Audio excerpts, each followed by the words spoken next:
प्यारे विद्यार्थियों, बहुत सारे बच्चों की ये डिमांड थी कि व्यावसायिक अध्ययन का भी एक वीडियो बनाया जाए। और अगर आपको अच्छा लगे तो आपने कमेंट सेक्शन में कमेंट करने हैं, तो मैं दोबारा इसको कंटिन्यू रखूँगा। इसके जो आगे वाले वीडियोज़ हैं तब बनाऊँगा। अगर आपको ये वीडियो अच्छा लगेगा तो लाइक ज़रूर करना। और मुख्य उद्देश्य है कि आप बच्चों को ये समझ आए, और अगर समझ आता है तो आप इसमें कमेंट कर सकते हैं कि इसको आप कंटिन्यू रखें। तो आइए शुरू करते हैं +2 की व्यावसायिक अध्ययन, बिजनेस स्टडी। प्यारे विद्यार्थियों, जैसे कि आप जानते हैं कि आपने +1 में भी बिजनेस स्टडी पढ़ी है। उसमें भी आपने व्यवसाय से रिलेटेड जितनी भी व्यावसायिक क्रियाएं हैं वो सारी आपने पढ़ी वहाँ पे। अब यहाँ पे हम दो पहलुओं को डिस्कस करेंगे। पहले तो हमने फर्स्ट पहलू जो इसका पार्ट ए है, उसमें हम एक कॉन्सेप्ट के बारे में पढ़ेंगे, या यूँ कहें कि एक टॉपिक है, टॉपिक ही लगा लो, मैनेजमेंट, प्रबंध के सिद्धांत एवं कार्य, principle and function of management. एक पार्ट में तो ये सारे के सारे फंक्शन एंड जो इसका प्रिंसिपल्स हैं वो सारे के सारे हम इसमें इस पार्ट एक में पढ़ेंगे। तो आइए शुरू करते हैं। पहला चैप्टर है हमारा प्रबंध एक परिचय, मैनेजमेंट एंड इंट्रोडक्शन। प्यारे विद्यार्थियों, +1 क्लास में आपने पढ़ा था व्यावसायिक क्रियाओं के बारे में, जो कि जिनमें से मैं कुछ बताऊंगा आपको, जैसे वित्तीय क्रिया, तकनीकी क्रिया, लेखांकन क्रिया और प्रबंधकीय क्रिया इत्यादि। बहुत सारी क्रियाएं रहती हैं जो व्यवसाय में होती हैं, लेकिन उनमें से मैंने कुछ आपको यहाँ बताई हैं। उनमें से हमने अभी जो हमारा मेन टॉपिक है प्रबंधकीय क्रिया, तो इसके बारे में हम अभी यहाँ पे पढ़ेंगे। क्योंकि मैनेजमेंट एक्टिविटी, अगर हम मैनेजमेंट को व्यवसाय की अन्य क्रियाओं के अंदर करते हैं, रहकर एक दायरे में करते हैं, तो वो एक एक्टिविटी बनती है। और जब हम उसकी स्टडी या उसको अलग अलग इम्प्लीमेंट करते हैं तो वो एक प्रोसेस बन जाती है। तो अब हम मैनेजमेंट के बारे में पूरा पढ़ेंगे, तो ये अब एक प्रोसेस के बारे में हम इस प्रोसेस के बारे में पढ़ेंगे। तो आइए शुरू करते हैं। प्यारे विद्यार्थियों, आपको पता है कि व्यवसाय चाहे छोटा है चाहे बड़ा है, उसमें धन की आवश्यकता रहती ही है। बिना धन के, बिना पैसे के वह व्यवसाय आगे नहीं चल सकता। वैसे ही एक और बात पर व्यवसाय की सफलता और असफलता निर्भर करती है, और वो है प्रबंध। प्यारे विद्यार्थियों, जैसा कि आप सब जानते हैं कि व्यवसाय को चलाने के लिए हमारे पास संसाधन होते हैं, man, machine, material, money, market. ये सारे के सारे संसाधन हमारे पास रहते हैं। लेकिन ये तो पैसे के साथ साथ सारे सेटिंग अच्छी तरीके से हो जाती है, लेकिन इन सब को सही तरीके से यूज़ करना, इफ़ेक्टिव मैनर में, या यूँ कहें कि एक effective and efficiently in resources को यूज़ करना, ये प्रबंध के अंदर ही आता है कि आप कैसे इन संसाधनों का प्रयोग करें, अनुकूलतम प्रयोग करें, ऑप्टिमम यूटिलाइजेशन करें, और जो व्यवसाय का उद्देश्य है उसको कैसे, उसको आसानी से आप प्राप्त कर सकें। क्योंकि व्यवसाय के कोई ना कोई, जो कोई भी व्यवसाय होता है, चाहे वो छोटा व्यवसाय है चाहे वो बड़ा व्यवसाय है, तो उनका मुख्य उद्देश्य रहता ही है कि जो पूर्व निर्धारित उद्देश्य जो होते हैं उनको प्राप्त करने के लिए हम सदैव उन कार्यों को करते रहते हैं। और उन कार्यों को भी कैसे करते हैं, उन कार्यों को इस तरीके से करना जिसमें हमारे जो संसाधन हैं, संसाधन मैंने आपको बताया, man, machine, material, money, market, और ये सारे के सारे इफेक्टिवली और एफिशिएंटली मैनर में ये यूज़ हो सकें, जिससे कि आपकी आउटपुट ज़्यादा से ज़्यादा हो। ठीक है, इतना तो मुझे लगता है आपको पता लग गया होगा। अब सीधा आते हैं प्रबंध का अर्थ। अब इन्हीं शब्दों से हम प्रबंध का अर्थ भी निकालेंगे कि प्रबंध से हमारा अभिप्राय उस प्रक्रिया से है जिसमें काम को कुशल तरीके से एवं प्रभावी ढंग से करने के लिए कार्यों के एक समूह, नियोजन, संगठन, युक्तिकरण, निर्देशन व नियंत्रण को संपन्न किया जाता है। तो सीधा सीधा देखें कि मैंने अभी बात की कि जब भी हम प्रबंध करेंगे तो क्योंकि प्रबंध में बहुत सारे फंक्शंस होते हैं, बहुत सारे प्रिंसिपल्स के ऊपर बेस्ड होता है प्रबंध। तो जब भी हम व्यवसाय में प्रबंध करेंगे किसी भी काम को, किसी भी एक्टिविटी को, क्योंकि अब प्रबंध एक प्रोसेस के रूप में यहाँ पे कार्य कर रहा है, और जब कोई भी ऐसा जो कंटेंट है वो प्रक्रिया जब बनता है तो उसमें बहुत सारी क्रियाएं होती हैं। तो प्रबंध एक प्रोसेस के तौर पर यहाँ पे काम कर रहा है, और इसमें जो भी कार्य हैं, जैसे क्रियाएं हैं, जब नियोजन है, संगठन है, युक्तिकरण है, निर्देशन है, नियंत्रण है, ये सारी इसमें प्रक्रिया के तौर पर काम कर रही हैं। क्यों कर रही हैं? क्योंकि हमने जो भी व्यवसाय में काम करना है, कोई भी कार्य, उसको कुशल एवं प्रभावी ढंग से करना है। और ताकि क्यों करना है? ताकि हम अपने व्यवसाय में जो हमने पूर्व निर्धारित उद्देश्य स्थापित किए हुए हैं उनको आसानी से प्राप्त किया जा सके। टोटली हमारा जो व्यावसायिक अध्ययन है प्रबंध वाले पोर्शन में इन्हीं बातों पर डिपेंड करेगा, फोकस रहेगा कि ऑप्टिमम यूटिलाइजेशन ऑफ रिसोर्सेज आपको पता है, मैन, मशीन, मटेरियल, मनी, इनको आप डीपली समझ सकते हैं, और इनको एफिशिएंटली और इफेक्टिवली यूज़ करना है ताकि हम व्यवसाय के अपने जो पूर्व निर्धारित उद्देश्य हैं या लक्ष्य हैं उनको हम आसानी से प्राप्त कर सकें। और कैसे कर सकें, कैसे करेंगे हम कार्यों को प्राप्त, उन कार्यों को सही तरीके से और प्रभावी और कुशल तरीके से कैसे प्राप्त करेंगे? नियोजन का यूज़ करके, संगठन का यूज़ करके, युक्तिकरण का, निर्देशन का व नियंत्रण का, ये सारी की सारी एक्टिविटीज़ जो हैं वो प्रबंध के अंडर आती हैं। तो नेक्स्ट है हमारा कि अब हम परिभाषा इसमें बढ़ सकते हैं कि प्रबंध औपचारिक रूप से संगठित समूह में अन्य व्यक्तियों के साथ मिलकर कार्य करने तथा करवाने की कला है। देखो, डेफिनेशंस आपके अर्थ से ही निकल जाती हैं, और डेफिनेशन से आपका दायरा बढ़ता है, उसमें से ही डेफिनेशन से आपकी कैरेक्टरिस्टिक्स निकल जाती हैं, परिभाषा से ही आपकी विशेषताएं निकलती हैं। और यूँ कहें कि प्रबंध का अर्थ है वो मैक्सिमम हमने छोटे छोटे शब्दों में एक परिभाषा के रूप में तैयार कर दिया होता है, ताकि हमें वहाँ से हमारे मटेरियल, वहाँ से प्रबंध से जो भी रिलेटेड जो उसकी विशेषताएं हैं या महत्व है, ये सारी की सारी यहाँ से निकल जाए। तो इसमें देखें कि प्रबंध औपचारिक रूप से, औपचारिक है, फॉर्मल है, संगठित समूह, एक संगठित समूह में अन्य व्यक्तियों के साथ कार्य करने तथा करवाने की कला है। प्यारे विद्यार्थियों, अब इसका थोड़ा सा कॉन्सेप्ट भी हम इससे पहले समझना चाहेंगे कि मैनेजमेंट का जो कॉन्सेप्ट था वो बहुत पहले क्या होता था कि जब भी फैक्ट्रीज होती थी, बड़े समय पहले की बात है, जब इंडस्ट्रियल रेवोल्यूशन की बात थी, तो उस समय सिर्फ और सिर्फ मैनेजमेंट का जो उद्देश्य था, या यूँ कहें कि मैनेजमेंट को हम लेते थे, वो सिर्फ और सिर्फ जो वहाँ पर फैक्ट्रीज़ में या जो कंपनीज़ में जो काम कर रहे होते व्यक्ति थे उनको उनसे काम करवाने की कला को हम मैनेजमेंट कह देते थे। लेकिन जैसे जैसे समय बदला है वैसे वैसे इस जो शब्द है हमारा प्रबंध, इसका कॉन्सेप्ट भी, इसका दायरा भी बढ़ता गया है। तो पहले तो हम ये समझ लें कि व्यक्तियों से काम करवाने, कैसे काम करें या मिलकर कार्य करें, या कैसे उस कार्य को उन व्यक्तियों से हमने करवाना है। एक तो परिभाषा ये आ जाती है, क्योंकि ओल्ड कॉन्सेप्ट तो हमेशा रहती ही रहती है, बेस रहता है, तो उसको भी हमें साथ में लेकर चलना होता है। सेकंड परिभाषा है कि प्रबंध या यह हो गया, यहाँ पे या नहीं है, जानने की कला है कि आप क्या करवाना चाहते हैं, और इसके बाद यह देखना है कि वह इसे सर्वोत्तम एवं मित व्ययतापूर्ण विधि से करें।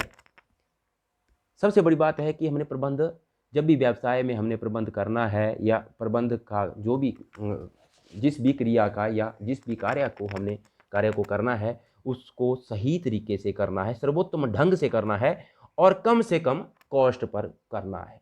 मतलब इफेक्टिव तरीके से करना है, कम से कम कॉस्ट होनी चाहिए। तो मुझे लगता है कि प्रबंध की विशेषताएं आपने समझ आ गई होंगी। अभी नेक्स्ट परिभाषा एक और देख लेते हैं कि प्रबंध एक विशेष प्रक्रिया है।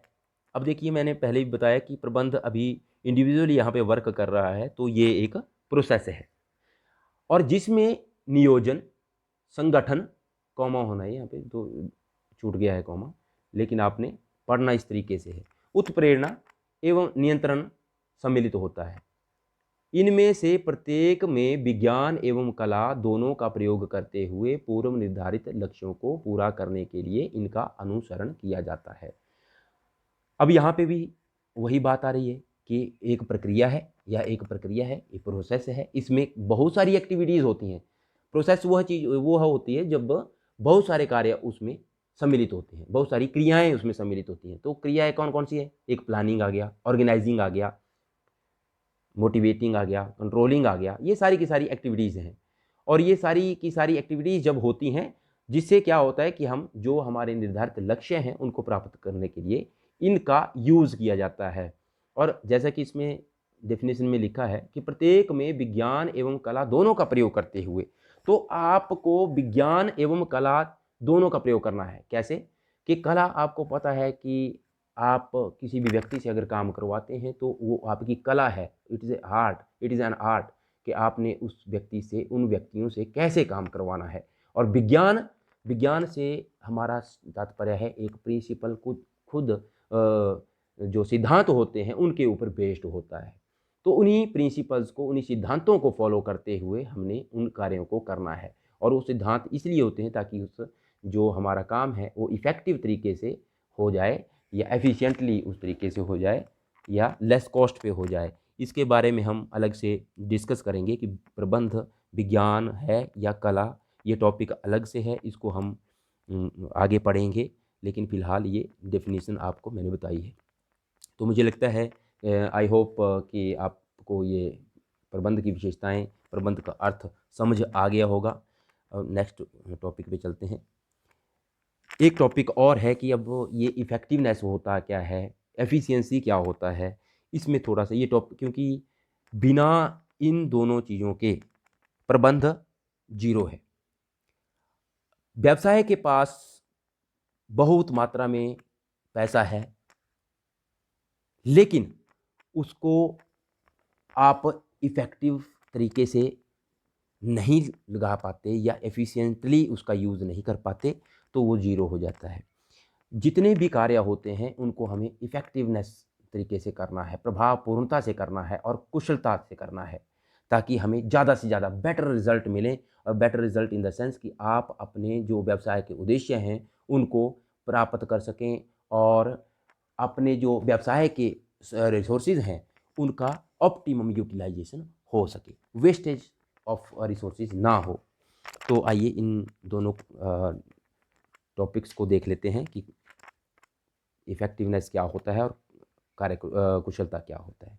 तो एक डिफरेंस है यहाँ पे कि इसका जो इफ़ेक्टिवनेस है उसका अभिप्राय काम को पूरा करने से है, चाहे कितनी ही लागत क्यों ना आए। देखिए इसमें कॉस्ट को ज़्यादा मायने नहीं दिया जाता है। मान लो किसी को कोई टारगेट दिया है कि आपने इस काम को इतने समय पर पूरा करना है, खर्चा चाहे जितना मर्जी हो, आपको खर्चे की कोई परवाह नहीं है। तो आप क्या करेंगे कि उस कार्य को एक टाइम बाउंड में कर देंगे, चाहे खर्चा जितना मर्जी आ रहा हो। इसको बोलेंगे हम इफ़ेक्टिवनेस। लेकिन बात करते हैं एफिशिएंसी की, तो इसका अभिप्राय काम को न्यूनतम लागत पर पूरा करने से है। देखिए, एक में समय को ज़्यादा महत्व दिया गया है और एक में एफिशिएंसी में क्या दिया हुआ है, कम से कम कॉस्ट पर दिया गया है कि न्यूनतम, कम से कम कॉस्ट पर वो काम हो। तो उद्देश्य की बात करें तो इफ़ेक्टिवनेस में अगर देखा जाए तो अंतिम परिणामों को समय पर प्राप्त करना, क्योंकि आपको पता है कोई भी कार्य दिया जाता है उसको सही समय पर पूरा कर लिया जाता है तो वो इफ़ेक्टिवनेस कहलाएगा। लेकिन एफिशिएंसी में क्या है कि जो लागत है, लागत और लाभ का विश्लेषण करना है कि कम से कम कॉस्ट पर आप उस कार्य को करें, ताकि आपका जो लाभ है वो ज़्यादा से ज़्यादा होगा। ऑब्वियसली है, कम से कम कॉस्ट पर कोई अगर काम हो रहा है तो आपको प्रॉफिट की भी उतनी अधिक संभावनाएं होती हैं। अब मुख्य बिंदु देखें कि इफ़ेक्टिवनेस में फोकस किस चीज़ पर किया जाता है। इसमें हम समय को ज़्यादा फोकस करते हैं कि समय पर वो काम होना चाहिए, और कुशलता में हम लागत को ज़्यादा फोकस करते हैं कि कम से कम कॉस्ट पर होना चाहिए। तो अगर प्रबंध के दायरे में इन दोनों शब्दों का प्रयोग करें तो दोनों के दोनों शब्दों को यूज़ करना जरूरी होगा कि दोनों के दोनों शब्दों एक भी शब्द के बगैर प्रबंध का अर्थ जीरो हो जाता है। तो प्रबंध में जैसे कि हमने बोला कि किसी कार्य को इफ़ेक्टिव तरीके से, इफ़ेक्टिवनेस तरीके से करना है, क्योंकि समय पर करना है, एक तो आ गया समय पर करना है, और एफिशिएंटली कुशलता से करना है। कुशलता इन द सेंस कि कम से कम लागत में भी करना है, कि जो आपके रिसोर्सेज हैं उनका ऑप्टिमम यूटिलाइजेशन करना है, कम से कम समय पर, कम से कम कॉस्ट पर। ये दोनों के दोनों हमारे जो प्रबंध है उसमें बहुत महत्वपूर्ण भूमिका निभाते हैं। तो नेक्स्ट अभी हम देख लेते हैं कि प्रबंध की विशेषताएं क्या होती हैं, कैरेक्टरिस्टिक्स ऑफ मैनेजमेंट। प्यारे विद्यार्थियों, जैसा कि हमने अभी अर्थ पढ़ा, प्रबंध का अर्थ पढ़ा, प्रबंध की परिभाषा पढ़ी, इफेक्टिवनेस और एफिशिएंसी का मीनिंग जाना, तो इसमें इनकी जो विशेषताएं हैं वो भी इसके अर्थ और इसका जो डेफिनेशंस हैं वहीं से निकल के सामने आती हैं।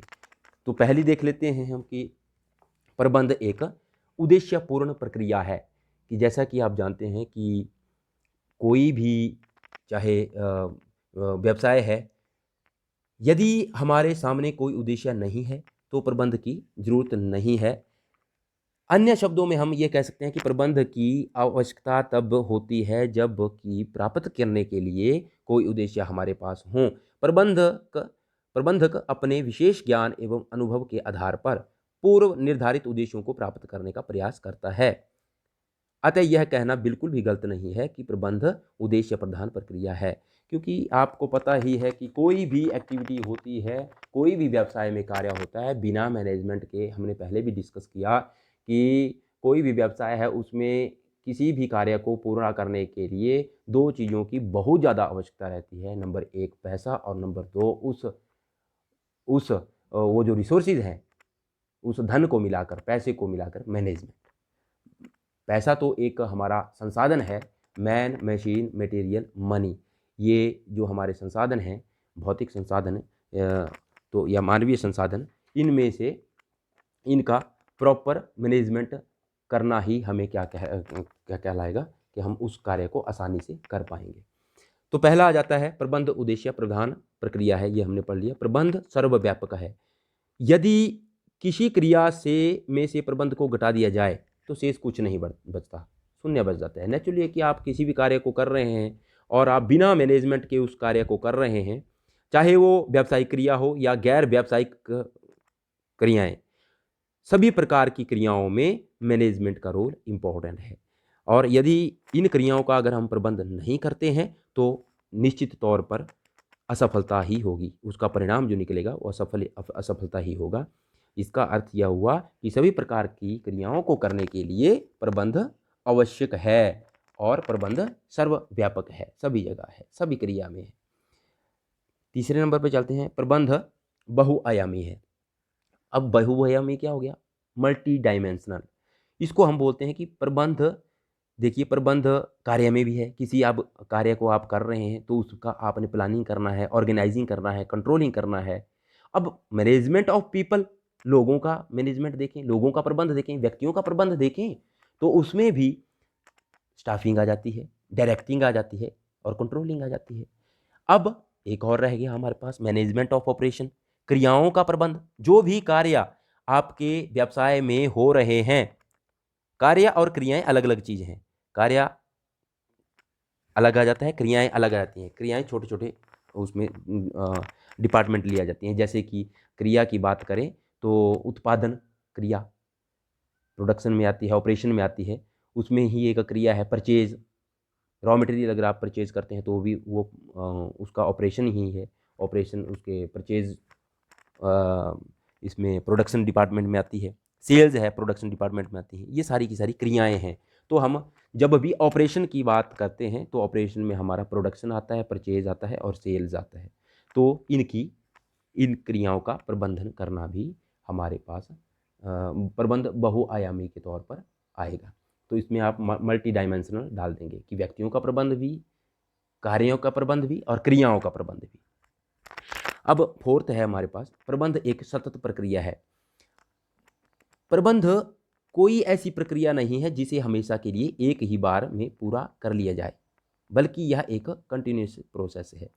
और प्रबंधक, या यूं कहें कि प्रबंध कौन करता है? मैनेजर करता है। मैनेजर कभी किसी एक प्रबंधकीय क्रिया को पूरा करने में व्यस्त रहता है तो कभी दूसरी। तो प्रबंधक के पास तो हमेशा से कोई ना कोई क्रिया उसके पास आती है और उस क्रिया को वो पूरा करने में लग जाता है। तो इसलिए ये हर उस क्रिया के साथ जुड़ी हुई प्रक्रिया है। प्रबंध एक समूह क्रिया है, यहाँ क्रिया होना है, इसको देख लेना है। तो इसका अभिप्राय यह है कि संगठन की सभी क्रियाओं को पूरा करने वाला कोई एक व्यक्ति नहीं होता, कोई एक प्रबंधक नहीं होता, बल्कि यह तो अनेक व्यक्तियों या प्रबंधकों का समूह होता है। अतः प्रबंध एक समूह क्रिया है। प्रबंध एक समूह में किया जाता है। जैसे मान लो एक प्रोडक्शन मैनेजर है, तो प्रोडक्शन मैनेजर तो अपने जो भी उसके अंडर आता है, प्रोडक्शन आती है, परचेज आता है, सेल्स आता है, उसको देखेगा। अब एक ह्यूमन रिसोर्सेज मैनेजर है। एक व्यवसाय की बात जब हम करें तो उसमें डिपार्टमेंट्स बहुत सारे रहते हैं। तो ह्यूमन रिसोर्सेज की मैनेजमेंट करें या प्रबंध, ह्यूमन रिसोर्सेज जो मैनेजर है वो मैनेजर क्या करेगा? स्टाफिंग करेगा, स्टाफिंग को देखेगा, और अगर स्टाफिंग हो गया है तो उनकी डायरेक्शन करेगा, मोटिवेटिंग करेगा और कंट्रोलिंग करेगा। ये सारे के सारे कार्य वहां पे रहते हैं। तो कोई पॉलिसी मेकर है या मैनेजमेंट में जो काम कर रहे हैं, कार्य कर रहे हैं, उसकी प्लानिंग करेगा, ऑर्गेनाइजिंग करेगा, कंट्रोलिंग करेगा। तो हर एक मैनेजर, किसी एक मैनेजर का काम नहीं है कि वो सारी की सारी क्रियाओं को इकट्ठा कर दे या इकट्ठा कर सके। अलग अलग प्रबंधक अलग अलग अपने अपने डिपार्टमेंट की क्रियाओं को पूरा करते हैं, जिससे कि वो जो जो सारी क्रियाएं हैं वो अपने अपने डिपार्टमेंट की कंप्लीट होती हैं, और जिससे कि हमारा जो व्यवसाय है उसके उद्देश्य को हम आसानी से प्राप्त कर सकते हैं। नेक्स्ट पे चलते हैं। प्रबंध एक गतिशील कार्य है। अब प्रबंध में क्या कि गतिशील क्रिया है, क्योंकि इसे लगातार बदलते वातावरण के साथ समायोजन करके चलना पड़ता है। इस संदर्भ में भी यह कहा जा सकता है कि प्रबंध में कुछ भी स्थायी नहीं है, कि प्रबंध में कुछ भी स्थायी नहीं है। और जैसा कि व्यावसायिक इकाइयों के आकार या परिस्थितियों की गतिशीलता के कारण यह निरंतर जटिल होती जा रही है। इसमें ये भी रहता है कि व्यवसाय में निरंतर समस्याओं का समाधान एवं सुधार करने की आवश्यकता रहती ही है। ऐसा नहीं है, समय के साथ साथ प्रबंध का दायरा भी बढ़ता जा रहा है, जिससे कि यह जो जितनी भी संस्थाएं हैं, व्यापारिक क्रियाएं हैं, उनमें इसकी निरंतर जरूरत रहती है। तो इसीलिए हम इसको बोल देंगे कि प्रबंध एक गतिशील कार्य है। और गतिशील तौर पर इसमें सामाजिक, आर्थिक, राजनैतिक तत्व भी सम्मिलित होते हैं। सामान्यतः संगठन को अपने आप को एवं अपने उद्देश्यों को पर्यावरण के अनुरूप ढालना होता है। और गतिशील है, पर्यावरण के साथ साथ, बदलते पर्यावरण के साथ साथ अपने आप को भी प्रबंध उस स्थिति में ढाल लेता है। तो नेक्स्ट आ जाता है हमारे पास 7वां है, प्रबंध एक अदृश्य शक्ति है। प्रबंध एक ऐसी शक्ति होती है